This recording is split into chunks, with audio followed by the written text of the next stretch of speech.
नमस्ते, मैं मंजू कुमारी आज आप लोगों को क्लास 10 स्पर्श भाग 2 का पाठ पर्वत प्रदेश में पावस पढ़ाने जा रही हूँ। इससे पहले भी मैं आप लोगों के लिए बहुत सारा वीडियो बना चुकी हूँ। उसको देखने के लिए आप ऊपर दिए गए आई बटन पर क्लिक करके देख सकते हैं, या नीचे दिए गए डिस्क्रिप्शन बॉक्स में भी देख सकते हैं, या प्लेलिस्ट में जाकर देख सकते हैं। और क्लास 9, 10th का कृतिका, क्षितिज, स्पर्श, संचयन का मैं फुल एक्सप्लेनेशन, क्वेश्चन आंसर भी बनाई हूँ, उसको भी आप लोग देखिएगा। और अभी मैं आप लोगों के लिए पर्वत प्रदेश में पावस का मैं फुल एक्सप्लेनेशन करने जा रही हूँ। और यह कविता सुमित्रा नंदन पंत जी द्वारा लिखा गया है।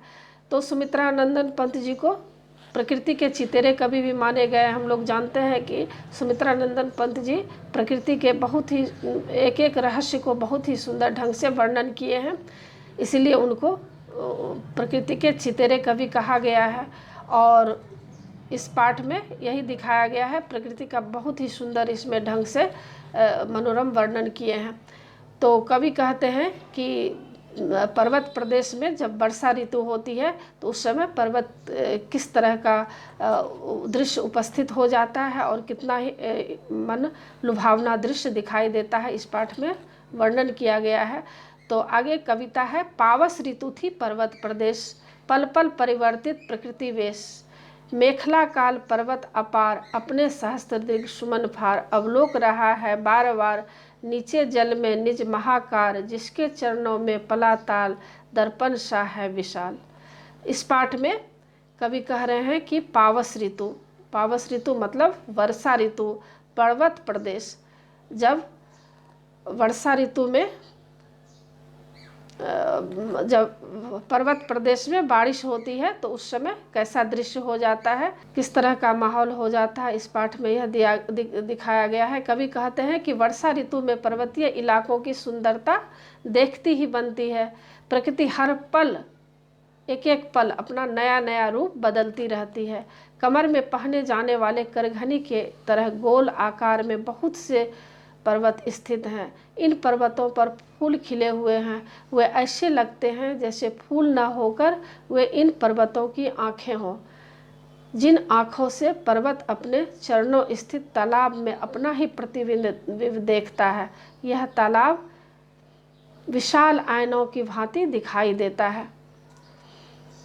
आगे कवि कह रहे हैं, गिरि का गौरव गाकर झरझर, मद में नस नस उत्तेजित कर। मोती की लड़ियों से सुंदर झरते हैं झाग भरे निर्झर। कवि कह रहे हैं कि इन पंक्तियों में कि झरनों की सुंदरता का बखान इस पंक्ति में किया गया है कि झरने मोती की लड़ियों की तरह झड़ रहे हैं। उसकी कलकल ध्वनि से ऐसा लगता है जैसे वे पहाड़ के प्रताप के गाने गा रहे हैं, मतलब पहाड़ के वे गुण गाते हुए दिखाई दे रहे हैं और पहाड़ के गौरव के नशे में चूर हैं। झरनों के झरने में एक तरह का नशा जैसा दिखाई देता है। जिस तरह नशे में आदमी लड़खड़ा कर गिरते हैं और उठते हैं, उसी तरह झरने के गिरने से थोड़ा बेबाकपन दिखाई देता है।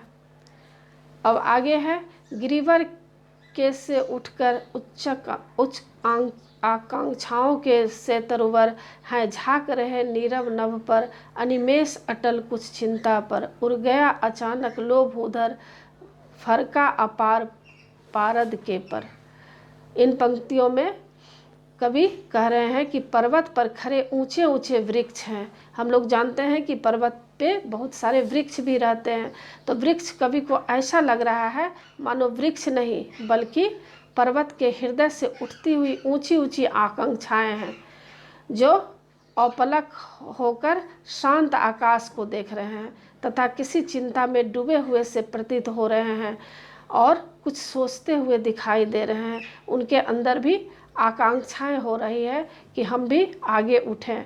आगे कवि कह रहे हैं, उड़ गया अचानक लोभ उधर, फरका अपार पारद के पर। कवि कहते हैं कि अचानक क्या होता है, मौसम बदल जाता है और लगता है जैसे पर्वत अचानक अपने पारे जैसा ऊपर पंख लगाकर उड़ गया है। पहाड़ दिखाई नहीं दे रहे हैं और केवल झरनों के बहने का स्वर ही सुनाई दे रहा है। इतनी तेज़ी से बरसात होने लगती है कि लगता है जैसे आकाश धरती पर टूट पड़ा है। रव शेष रह गए हैं, निर्झर है टूट पड़ा भू पर अंबर। आगे कवि कह रहे हैं कि रव शेष रह गए, निर्झर है टूट पड़ा भू पर अंबर। धस गए धरा में सभय साल, उठ रहा धुआं जल गया ताल। यो जलद यान में विचर विचर था, इंद्र खोलता इंद्रजाल। आगे कवि कह रहे हैं कि क्या होता है, अचानक तेज वर्षा से डरकर साल के वृक्ष धरती में धंस गए लगते हैं। हर तरफ जो है धुंध सा दिखाई देने लगता है, जैसे इस धुंध या धुंध नहीं बल्कि तालाब में लगी आग का धुआं हो, क्योंकि उस समय ऐसा लगता है ठंड का मौसम होता है रहता है तो पूरे धुंधलापन दिखाई देता है। यह सारी जादूगरी इंद्रदेव की है, जो अपने बादल रूपी विमान में सवार होकर घूम घूम कर दिखा रहे हैं। तो आशा है आप लोगों को यह पाठ समझ में आ गया होगा, और अगर अच्छा लगे तो ज़रूर सब्सक्राइब कीजिएगा। सब्सक्राइब के बगल में बेल आइकन बटन है, उसे ज़रूर क्लिक कीजिएगा, लाइक कीजिएगा और शेयर कीजिएगा, और कमेंट्स कीजिएगा कि आपको यह पाठ कैसा लगा। मैं नए पाठ के साथ मिलूँगी। धन्यवाद।